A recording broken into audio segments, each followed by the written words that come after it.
Kalau kita membangun hubungan sampai kepada pernikahan, ya, pasti kan butuh uang ya Kak. Nah, apakah butuh uang kan ya untuk menikah, untuk setelahnya beli rumah, mengisi rumah, dan menjalankan kehidupan setelahnya. Nah, apakah menurut Kak Kris, ya uang itu faktor yang esensi kah? Ya, semua butuh uang. Ya, kata orang, semua butuh uang. Sebenarnya cinta itu tidak butuh uang. Dia suffers long. Saya ulangi, mungkin belum paham maksudnya. Maksudnya gini, dulu ini ya, Om Kris sama Tante Fung ini menikah, belum banyak uangnya. Ngontrak bayar bulanan dulu itu. Cuman lebih keren dibanding yang di sini karena namanya tinggal di apartemen. Tetapi sebenarnya karena itu di luar negeri, di US ya. Jadi tinggal di apartemen itu bayarnya bulanan, tapi orang lihatnya kan tetap keren, sebenarnya ya ngontrak bulanan kalau di sini. Tahu nggak yang sini ngontrak bulanan, sebulan misalnya bayar 2 juta gitu loh. Menikah, setelah menikah begitu. Nggak apa-apa, itu hidup kami ini. Saya ulangi nih kalau nggak paham. Dari apa? Dari hutan. Iya, maksudnya sebelum menikah kami itu waktu itu karena sempat main saham dan sebagainya, salah jalan. Akhirnya kan kerugian dan kemudian kerugian saudara dan teman baik. Kami kerja, enggak ada uang sebenarnya, minus. Kerja 1 tahun kembalikan uang-uang orang itu. Ya, karena bukan hutang sebenarnya itu. Itu karena kita enggak tega sama teman, sahabat baik dan saudara. Sehingga kami kerja 1 tahun untuk kembalikan uang mereka. Setelah kami kembalikan kan kami tidak ada uang. Tapi kami menikah. Saya menikah undang 50 orang. Saya masih ingat, lebih kurang di satu restoran di Amerika. Dan cetakan kartu itu ngeprint sendiri. Untung nggak ditulis tangan. Gitu. Jadi enggak malu, enggak apa-apa. Tetapi kami mau hidup benar dengan semua keterbatas itu. Ya, enggak terima juga apa sumbangan atau orang-orang yang diundang kasih uang banyak atau harapkan nanti jadi dapat sesuatu dari pernikahan, kasih dapat orang bilang angpau itu loh. Ya, kami percaya karena Alkitab mengajar kita untuk kita bekerja. Jadi sebenarnya uang itu perlu, tetapi bukan segalanya. Gitu. Yang paling prinsip di sini adalah apa tadi? Kasih. Kasih kepada Tuhan. Bukan, kita enggak bisa mengasihi pasangan kalau tidak ada kasih kepada Tuhan. Saya ulangi. Pernah enggak kamu melihat Tuhan mengasihi dirimu begitu tulus dan engkau mengasihi dia? Dan sehingga kasih itulah yang dipakai untuk membangun. Love suffers long. Dia endure. Sehingga orang yang seperti itu kalau dia menikah, mungkin dia memulainya minus sekalipun. Saya dukung. Asal dia orang hidup mau benar. Rajin. Gitu. Itu yang benar. Ini jadi kaya kayak begini sekarang. Bukan kayak begini aja, kaya kayak begini. Ada pertanyaan lanjut Bang Kak. Ya. Kalau seandainya nih kita mau menikah, tapi pendapatan wanitanya lebih tinggi. Ya kadang-kadang itu suka jadi consideration Kak. Ya menurut Kak Kris gimana kalau pendapatan wanitanya lebih tinggi?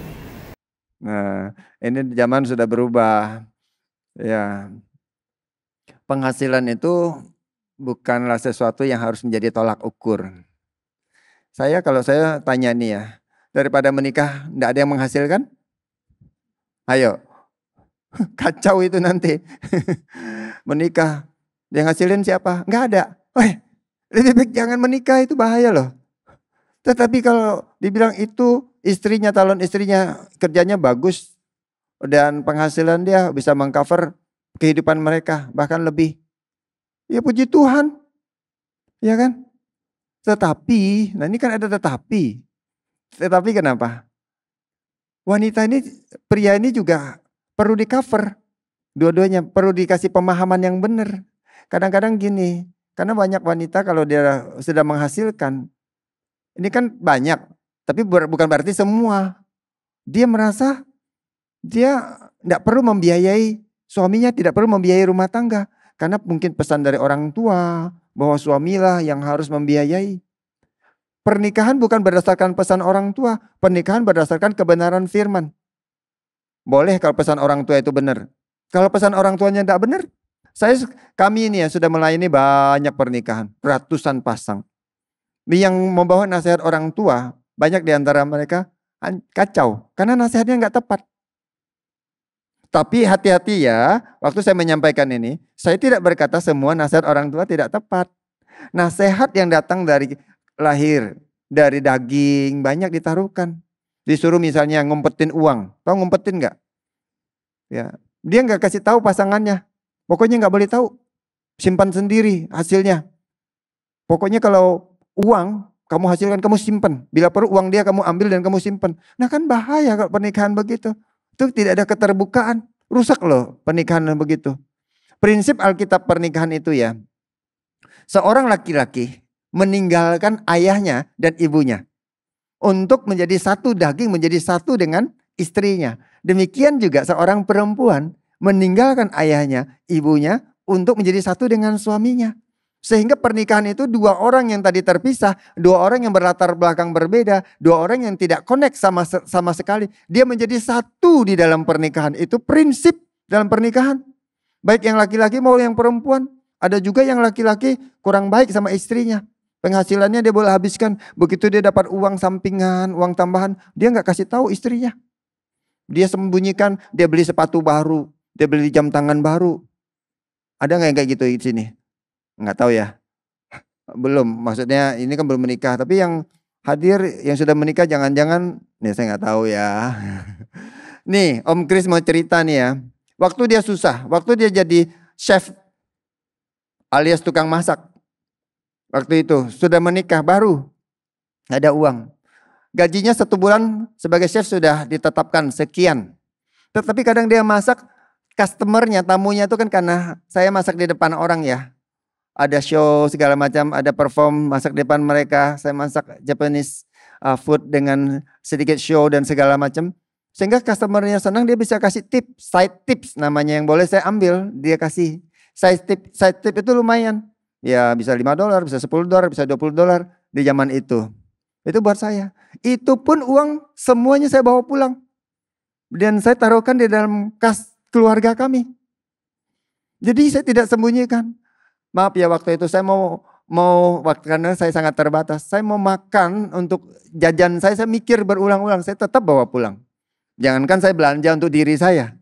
Karena saya melihat bahwa istri saya adalah bagian dari hidup saya. Jadi saya menikah, saya tidak lagi sendiri. Istri saya adalah setengah dari hidupan saya. Harusnya sebaliknya juga demikian.